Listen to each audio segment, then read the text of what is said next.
Praise lord dear friends in Christ. మరి ఈరోజు దేవుని యొక్క వాక్యము ఈ విధంగా తెలియపరుస్తుంది. యెహెజ్కేలు 36వ అధ్యాయము 10వ వచనము. పాడైపోయిన పట్టణములు మరలా కట్టబడను. ప్రియులారా, మరి ఇజ్రాయేలీలు మరి దేవుని మాట వినకపోవడం వలన, మరి ఒక్కొక్కసారి దేవుని మీద తిరగబడటం వలన, మరి వారికి ఇష్టమైనటువంటి మార్గాలలో నడచడం వలన, మరి వారి హృదయ మూర్ఖత వలన, మరి వారు చేసిన ఘోరమైన పాపాల వలన మరి వారి జీవితంలో పాడైపోయేవి.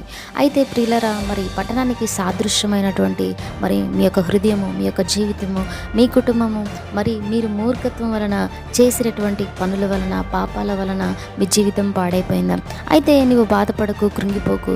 దేవుడు నేను మరలా కడతానని వాగ్దానం చేస్తున్నాడు. కాబట్టి పాడైపోయిన వాటిని దేవుడు బాగు చేయగల సమర్థుడు.